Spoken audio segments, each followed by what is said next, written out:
السلام عليكم أصحاب شرفت لي أكو حرن channel كنا برهان بريقو وسودو هدي أي تاملك كوغوريس channel subscribe نوصار مقال كان نو لايك ري تا كدب waxaan rabaa inay idin la wadaago qiso jacayl qisadaas oo ila soo wadaagay wiil Soomaaliyeed waxayna ku bilaabanaysaa sida tan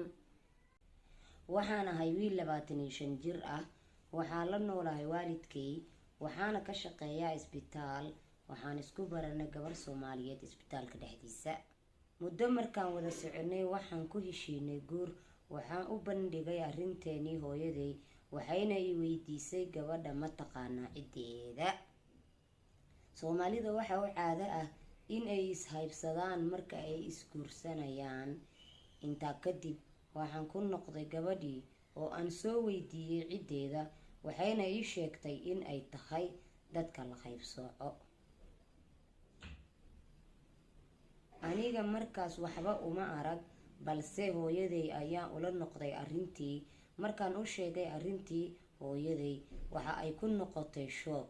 waxayna igu tiri kuguma arki karo mar dambe gabadhaas haddaan kugu arko mar dambe waan ku habaarayaa inta wixii ka dambeeyay waxay igu noqotay arrintii lama filaan mana ahayn gabadhu mid aan si fudud uga samri karo hooyadayna kuma amar diidi karo hooyanimo marka laga yimaado hooyaday waxa ay igu soo korisay nolol adag oo aabba la'aan ah anna kama ahaan karo gabadhan jeclaa marka asxaabay ila taliya asxaabay intaan la talin wiilkaas oo naga soo codsaday inaan la talino waxa idin sheegaa horta sideena banaanba dadka la haybsooco inay yihiin dad lagu gardarooday inay yihiin dad masaakiin ah inay yihiin dad dhalad ah oo anaga nala mid ah oo Soomaali ah oo sida anaga u dhalano kala u dhashtay oo sida anaga Ilaahay noo abuuro kale anaga Ilaahay waa iyagana Ilaahay uu abuuray balse ay tahay arrintan arrin qalad ah oo gardarro ah oo cad oo laga galay dadka Soomaaliyeed waa dad wanaagsan waa dad dul wanaagsan waxaan rajaynayaa inta ka dhiman inay dhameystiraan oo dadkaas la dulmay oo dulmiga cad laga galay inay xaqooda dib u soo helaan hooyada wiilka dhashana waxa leeyahay hooyo waxa tahay hooyo wanaagsan waxaan rajaynayaa inaad ka tanaasuli doonto dulmiga cad oo ay ku haysid gabadhaas waayo gabadhaas waa gabar masaakiin ah waa gabar Soomaaliyeed waa gabar muslimad ah waa la dulmay ayadaa la dulmay qabiilkeedana waa la dulmay adigana waxaan rajaynayaa inaadan dulmiga ku sii wadin oo aad halkaas ku ekaysid waayo dadka muslimiinta ah waa dad walaalo ah Ilaahay quraankiisu wuxuu ku yiri innamal mu'minuuna ikhwa faaslihu bayna aqwaykum muslimiintu waa walaalo islaaxa dhexdooda yaalaha hagaajiyeen marka dadka muslimka ah waa walaalo wiilkaaga wuxuu ku doortay gabadhaas qabiil maahan wuxuu ku doortay waxa waaye waa ka helitaankiisa waa asaga rabitaankiisa waa asaga dareenkiisa iyo jacaylka uu u qabo wuxuu ku doortay qabiil ma aha qabiil waa laga soo tagay dadka Soomaaliyeed waxa rajaynayaa inay baraarugeen oo xumaantii hore la iska daayay waayo lama joogo xilligan xilli xumaan maanta la sii taagnaado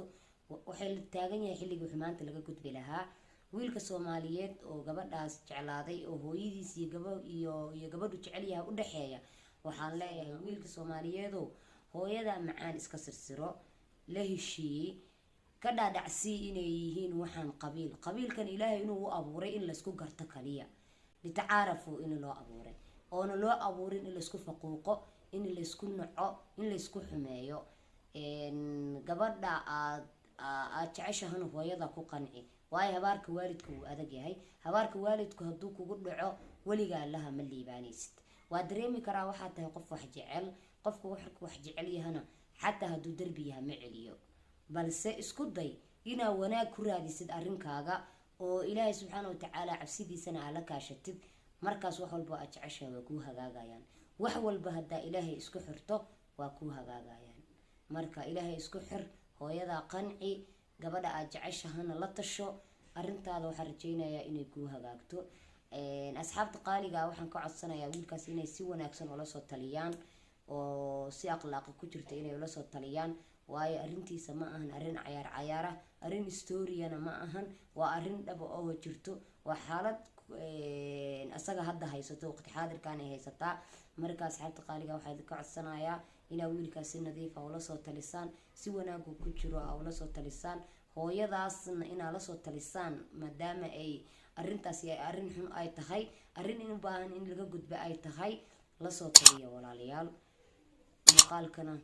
like ta saara, like ta free waaye, like fara badan saara si asxaab badan u gaaro oo wiilkaas asxaab badan oo la soo taliso uu helo.